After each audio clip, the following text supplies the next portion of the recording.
তৃষ্ণায় যখন কাতরাচ্ছে, ছটফট করছে, ইসমাঈল নবী আল্লাহ তাআলার এই বান্দি দৌড়ানো শুরু করছে কোথাও পানি পাওয়া যায় কিনা।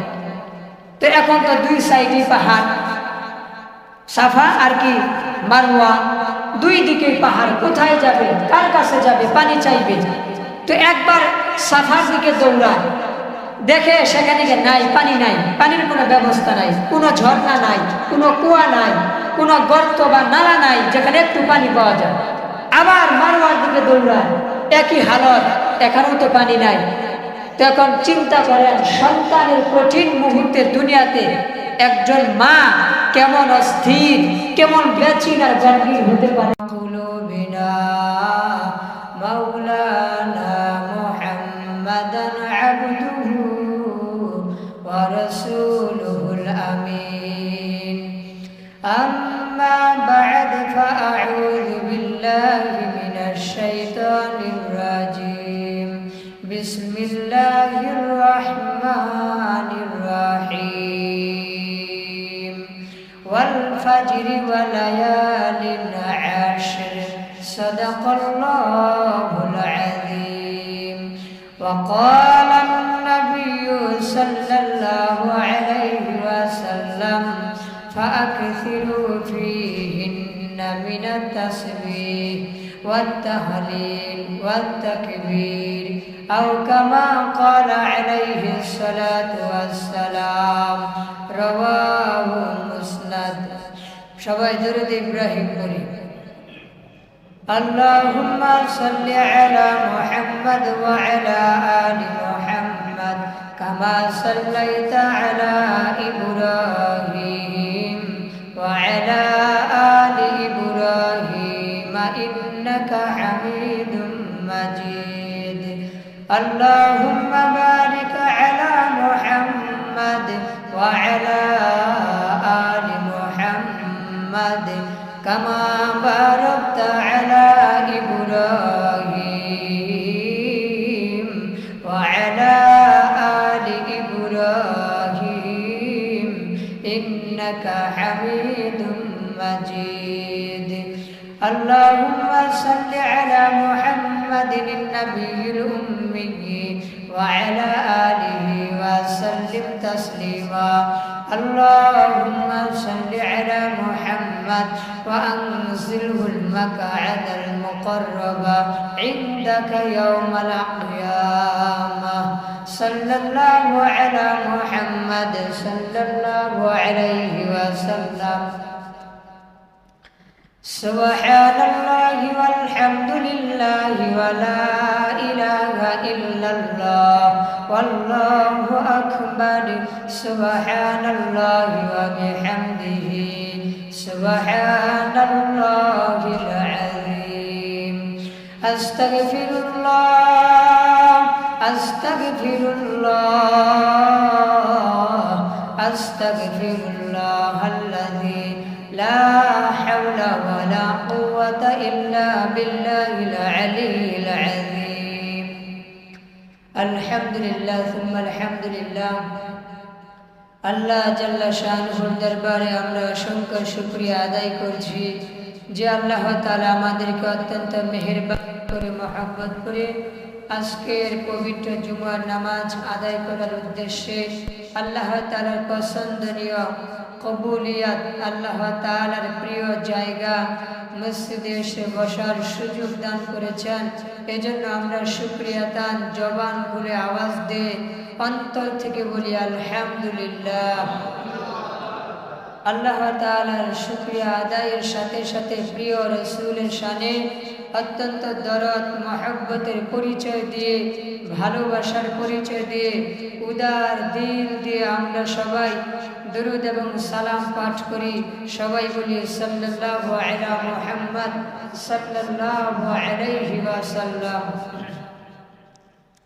প্যারে হাজিরিন, সম্মানিত দিনী ভাইয়েরা, উপস্থিত মুসল্লিয়ানে কেরাম, আমাদের আলোচনা চলতেছিল হজ সংক্রান্ত, হজের বিষয়। গত জুমাতে এলান দিয়েছিলাম এই হজের মধ্যেই একটা গুরুত্বপূর্ণ বিষয়, সেটা হচ্ছে কুরবানি। হজের একটা গুরুত্বপূর্ণ বিষয়, যারা হজ করতে যায় এদের মিনাতে কুরবানি করতে হয়, পশু জবাই দিতে হয়। এটা হজের যত কার্যাবলী আছে তার মধ্যে একটা গুরুত্বপূর্ণ কাজ। তো এর আগে আমাদের আলোচনা ছিল জমজম কূপ সম্পর্কে। যেই কূপের পানি বলছিলাম এত বরকতময়, খাদ্যেরও এটা ঘাটতি পুরা করে, আবার আপনার অসুস্থতার জন্য আল্লাহ পাকের মেহেরবানিতে শিফা, রোগ নিরাময়ের কাজ করে। হাদিসের মধ্যে এটা আসছিল যে পৃথিবীর জমিনের সবচাইতে উত্তম পানি, খায়রু মাইন আলা ওয়াজহিল আরদি মাউ জমজমা, জমজমের পানি সবচাইতে উত্তম পৃথিবীতে যত পানি আছে এই দুনিয়াতে। তো এই পানির ব্যাপারে বলা আছে যে এটা হচ্ছে খাদ্য হিসেবে এবং অসুস্থতার শিফা, রোগ নিরাময় হিসেবে এটা কাজে দেয়। তো এই জমজমের ইতিহাস আমরা অনেকে জানি, অনেকে শুনেছি, পড়েছি। এই ইতিহাসটা অলৌকিক, আল্লাহ তাআলার কুদরত, আল্লাহ পাকের কুদরতের একটা নিদর্শন, নিয়ামত হচ্ছে মায়ে জমজম, জমজম পানি বা বিরে জমজম, জমজম কূপ। আমরা জানি আল্লাহ তাআলার প্রিয় হাবিব, আল্লাহ তাআলার প্রিয় খলিল, খলিলুল্লাহ জিনার উপাধি সাইয়্যিদুনা ইব্রাহিম আলাইহিস সালাতু ওয়াস সালাম, ওনার যখন অনেক বয়স হওয়ার পরে ওনার বিবি হাজেরা রাদিয়াল্লাহু তাআলা আনহা, ওনার অনেক বয়স হওয়ার পরে আল্লাহ তাআলা ওনাদেরকে একটা নেককার সন্তান, একজন নেককার সন্তান দান করেছিলেন, যিনার নাম হচ্ছে ইসহাক। যিনার নাম কি? ইসহাক। ইনি হচ্ছেন সারার গর্ভে। আর হাজেরা রাদিয়াল্লাহু তাআলা আনহার গর্ভে যিনি, তিনি হচ্ছেন যাবিহুল্লাহ ইসমাঈল আলাইহিস সালাতু ওয়াস সালাম, যাবিহুল্লাহ জিনার উপাধি। তো আল্লাহ তাআলার খলিল, প্রিয় দোস্ত বন্ধু খলিলুল্লাহ ইব্রাহিম আলাইহিস সালাতু ওয়াস সালামের বিভিন্ন জিন্দেগিতে বিভিন্ন ইমতিহান, পরীক্ষা ছিল। এর মধ্যে একটা গুরুত্বপূর্ণ পরীক্ষা, নিজের এই বাচ্চা সহ নিজের বিবিকে মরু প্রান্তরে সেখানে রেখে আসতে হবে একা একা। ইব্রাহিম নবী তাদের সাথে থাকতে পারবে না, শুধু মা আর সন্তান, ছেলেকে রেখে আসতে হবে। কঠিন এক পরীক্ষা। যে সময় আপনার মক্কার জমি আবাদ ছিল না, মানুষ ছিল না, ঘরবাড়ি ছিল না, পাহাড়, দুই পাশে পাহাড়, মাঝখানে মরুভূমি, চেটিয়ান ময়দান। এমন একটা ময়দানে শুধু একজন মানুষ, প্রাপ্তবয়স্কা, তিনি হচ্ছেন হাজেরা, তাও আবার মহিলা মানুষ। আবার তার কোলের মাসুম নিষ্পাপ বাচ্চা, অবুর শিশু ইসমাঈল যাবিহুল্লাহ, উনি, এই দুইজন ব্যক্তি ব্যতীত আর সেখানে কেউ নেই। এমন হালতে, এমন অবস্থায় একা একই তাদেরকে রেখে আসতে হবে। আমরা জানি আল্লাহর বান্দা খলিলুল্লাহ ইব্রাহিম আল্লাহর মেহেরবানিতে প্রত্যেকটা পরীক্ষায় শতভাগ পাশ করেছিল। যে পরীক্ষায় আসছে আল্লাহ পাকের মেহেরবানিতে পাশ করেছিলেন, কৃতকার্য হয়েছেন। এই পরীক্ষাতেও আল্লাহর নবী ইব্রাহিম আলাইহিস সালাতু ওয়াস সালাম, এই পরীক্ষাতেও তিনি শতভাগ পাশ করেছেন। বলেন আলহামদুলিল্লাহ। আল্লাহ পাকের অর্ডার হয়েছে, আল্লাহর নবী ইব্রাহিম, সাইয়্যিদুনা ইব্রাহিম আলাইহিস সালাতু ওয়াস সালাম আল্লাহ পাকের হুকুম মানার জন্য নিজের বিবিকে, নিজের কলিজার টুকরা, প্রাণের চাইতেও প্রিয়, প্রাণাধিক প্রিয় এমন সন্তানকে এই নিরিবিলি, নির্জন, নিস্তব্ধ, জনমানবহীন মরু প্রান্তর, খাদ্যবিহীন, পানিবিহীন একটা জায়গায় আল্লাহ পাকের হুকুম মানার জন্য, আল্লাহ পাকের হুকুমকে বাস্তবায়ন করার জন্য তিনি আল্লাহ পাকের হুকুম মোতাবেক তাদেরকে এই এলাকায়, মরুভূমিতে এলাকায় ছেড়ে যখন যান, যাওয়ার সময় বিবি হাজেরা রাদিয়াল্লাহু তাআলা আনহা বারবার জিজ্ঞাসেন, এই জনমানবহীন মানুষবিহীন একটা জায়গায় আমাদেরকে আপনি রেখে যাইতেছেন, মানে আপনার কি কোনো কথা নাই এই ব্যাপারে? আমি বিবি হাজেরার ভাষ্য অনুযায়ী বোঝা যায় তিনি একজন মহিলা মানুষ, আবার ছোট বাচ্চা, কোলের বাচ্চা, এ একা একা এখানে কেমনে থাকবে বা কি করবে? খানা পিনারই কি ইন্তজাম, কি ব্যবস্থা? সামান্য কিছু খাবার আর পানির সাথে নিয়েছিলেন, এটার কয়দিন যাইতে পারে? তো ইব্রাহিম নবী উনাদেরকে রেখে আর উনাদের দিকে পিছনে তাকান না। পিছনে না তাকানোর কয়েকটা কারণের মধ্যে গুরুত্বপূর্ণ কারণ, নিজের এই বিবি এবং সন্তানের প্রতি যদি মায়া জেগে যায় আর আল্লাহর হুকুম মানতে যদি বিলম্ব হয় বা একটু অন্যরকম পরিস্থিতি হয়ে যায়, এজন্য মায়া যাতে না লাগে, আল্লাহর হুকুমের সামনে দুনিয়ার কোনো মায়াকে দাঁড় করানো যাবে না। যাবে ভাই? আল্লাহর হুকুমের সামনে দুনিয়ার কোনো বিষয়, দুনিয়ার কোনো মায়া মহব্বত, জটিল থেকে জটিল, কঠিন থেকে কঠিন, কিংবা সহজ কোনো নরমালি কোনো বিষয়কেও সামনে আনা যাবে না। সবার আগে আল্লাহ পাকের হুকুম, সবার আগে আল্লাহ পাকের বিধান। তো ইব্রাহিম নবী এই কারণে ওনার সন্তান, ওনার বিবির দিকে তাকান নাই, যে বারবার জিজ্ঞাসা করেও পিছনে ফিরে কোনো জবাব দেন নাই। যখন বিবি হাজেরা দেখলেন ইব্রাহিম নবী কোনো জবাব দিচ্ছেন না, বারবার বলা হচ্ছে আমাদেরকে এমন একটা জায়গায়, জনমানবহীন জায়গায় রেখে যাচ্ছেন, এই প্রশ্নের কোনো জবাব তিনি দিচ্ছেন না। এক পর্যায়ে আল্লাহ তাআলার বান্দি বিবি হাজেরা রাদিয়াল্লাহু তাআলা আনহা বললেন, আপনি যে আমাদেরকে এখানে রেখে যাচ্ছেন, এই ব্যাপারে তিনি বললেন, আল্লাহু আমারকা বিহাদা। তিনি এতটুকু জানতে ছিলেন, আল্লাহ তাআলা কি আমারকা বিহাদা, এই ব্যাপারে আপনাকে আদেশ করেছেন?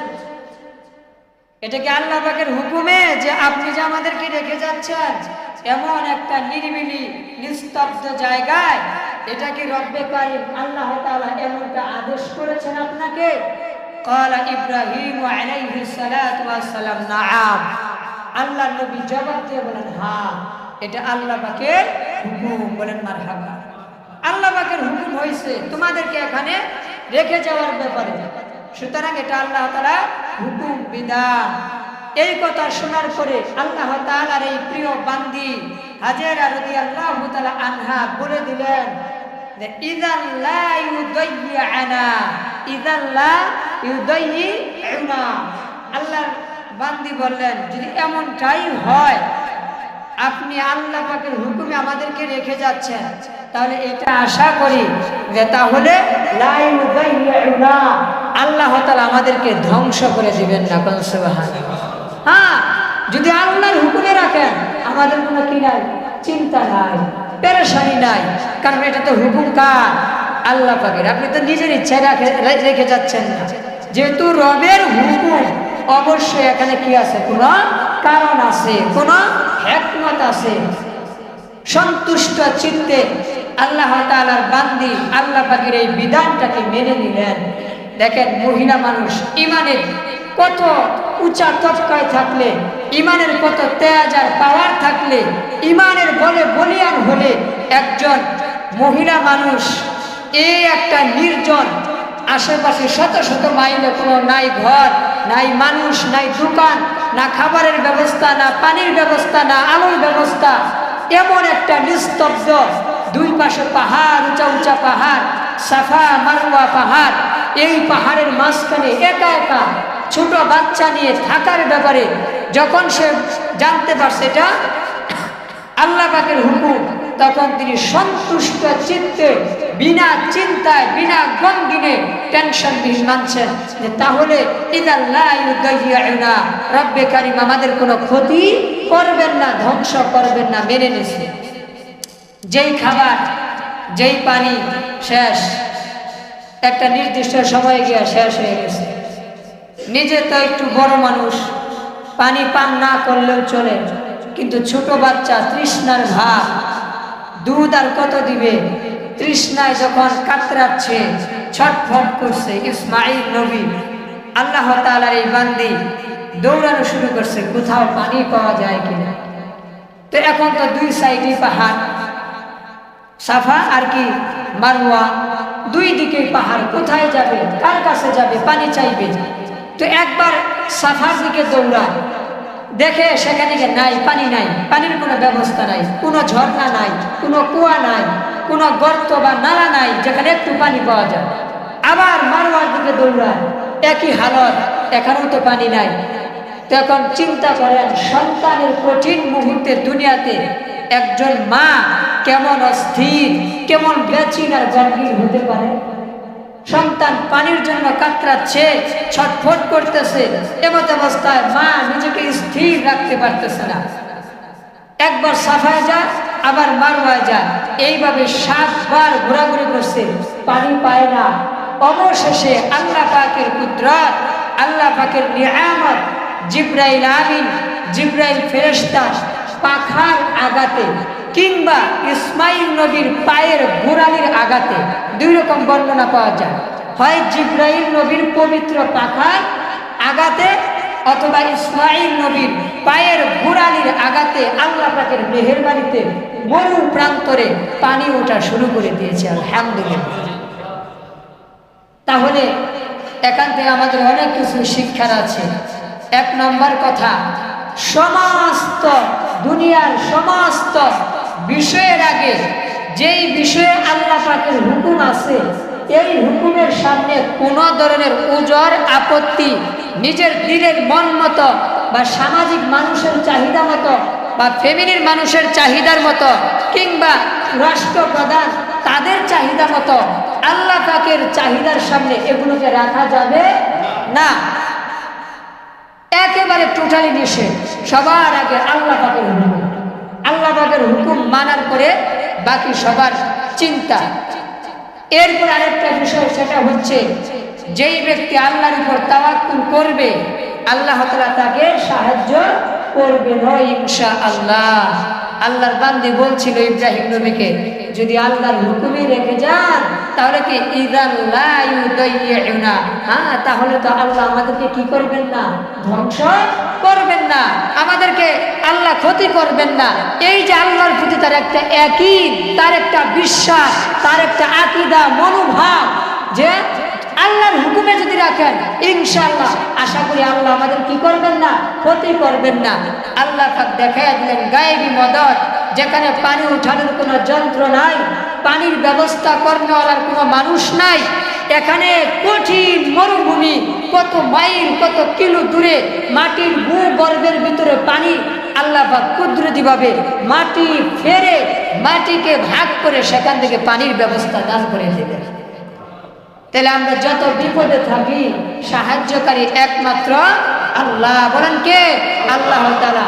ইউসুফ নবীকে যখন জুলাইখা ঘরের ভিতরে আটকায় দিয়েছিল, কুপ্রস্তাবে রাজি না হওয়ায় জোর জবরদস্তি করেছিল, ওই হালতে ইউসুফ নবী ভরসা করেছিল আল্লাহ তাআলার প্রতি। আল্লাহর বান্দা ইউসুফ নবী, ইউসুফ আলাইহিস সালাতু ওয়াস সালাম এই রাজমহলের কয়েকটা দরজা কপাট, বড় বড় দরজা, বড় বড় কপাট লাগানো, যা সহজে খোলা যায় না, আবার বাহির থেকে লাগানো, ভিতর থেকে না, এমন দরজাগুলো আল্লাহর বান্দা যখন নিজের সতীত্ব রক্ষার জন্য, ইজ্জত আবরু রক্ষার জন্য, ফাহেসা এই জিনা কঠিন গুনাহ থেকে বাঁচার জন্য আল্লাহর উপর ভরসা করে ঘর থেকে বের হওয়ার উদ্দেশ্যে দৌড় দিয়েছিলেন, এই দরজাগুলো খুলে গিয়েছিল আল্লাহ পাকের মেহেরবানি। সব দরজা আল্লাহ পাকের মেহেরবানি অটোমেটিক সব খুলে গিয়েছিল। তাহলে বলেন সাহায্যকারী কে? আল্লাহ। এজন্য বিপদে পড়লে হাই হুতাশ না করি, অস্থির না হই, রব্বে কারিম আল্লাহকে ডাক দে, আল্লাহ তুমি ছাড়া আমার সাহায্যকারী আর কেউ নাই, আল্লাহুম্মা নসুরনা, হে আল্লাহ আপনি কি করেন, আল্লাহুম্মা নসুরনা আমাদেরকে সাহায্য করেন, আল্লাহুম্মা নসুরনি, হে রব্বে কারিম আল্লাহ আপনি আমাকে মদত করেন, সাহায্য করেন, ফি হাদাল আমরি এই ব্যাপারে বা এই বিষয়ে।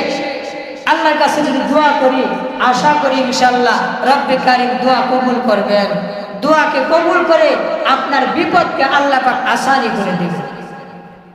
আল্লাহর বান্দি ভরসা করছিলেন, আল্লাহ নিরাশ করেন নাই।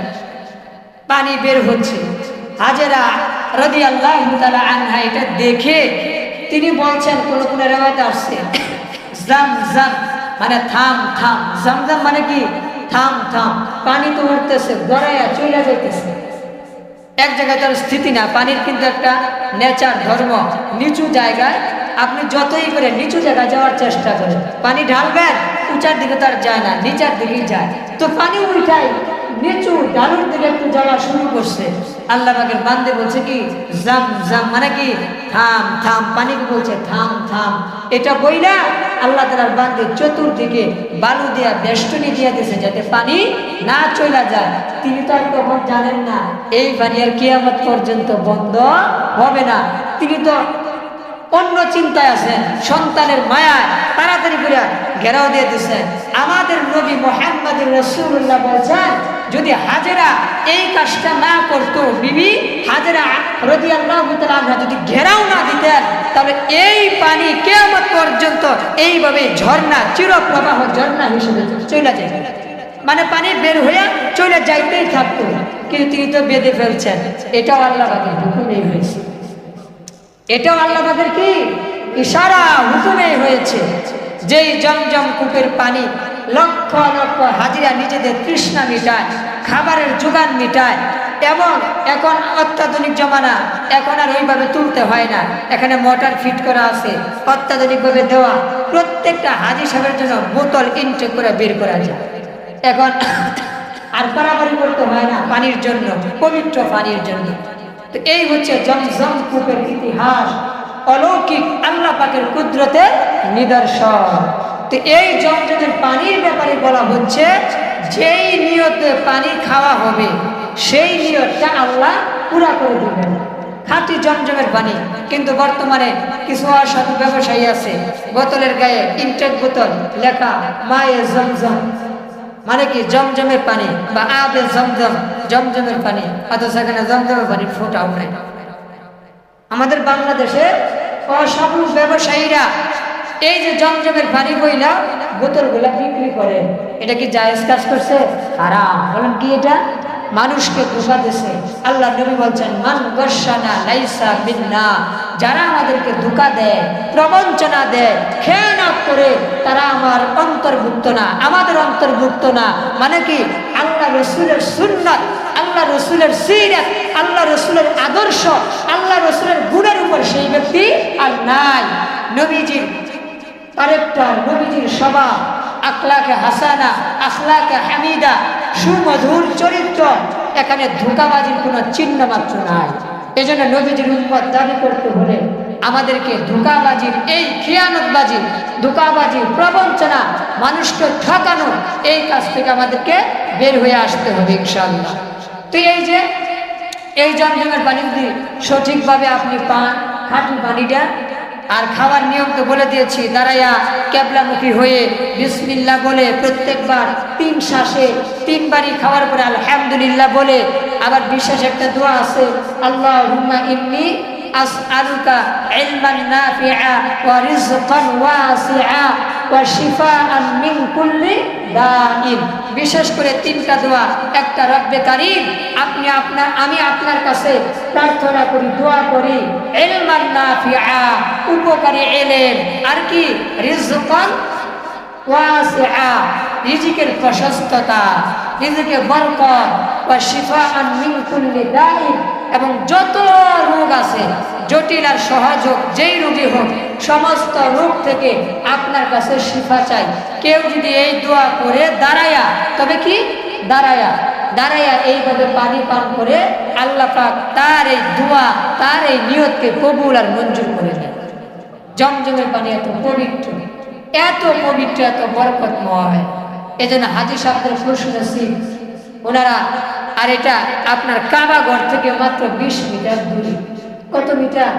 20 মিটার, 20 কিলো না, আবার মাত্র 20 মিটার দূরে কাবা ঘর থেকে, এত নিকটে। তার পাশেই 20 মিটার দূরে আল্লাহর ঘর বাইতুল্লাহ, কাবা অবস্থিত। এই যে পানিটা বের হওয়ার পরে আল্লাহ পাকের কুদরত, আল্লাহ পাকের নিশানা, আল্লাহ তো মক্কা আবাদ করাবেন। আল্লাহ শুধু মক্কা আবাদ করাইছেন তা না, দেখেন সারা পৃথিবীর তাওহীদপন্থীরা ঈমানপন্থীরা প্রতিটা বছর আল্লাহর ঘরের জিয়ারতের জন্য যায়। এক বছরও মিস হয় না, করোনার বছরও একবারে মিস হয় নাই। বিশেষ বিশেষ কোনো ব্যক্তিকে পারমিশন দেওয়া হয়েছিল কাবার জিয়ারত করার জন্য, এক বছরও মিস যায় নাই। তো আল্লাহ তাআলা এই মরু প্রান্তর মক্কার ভূমি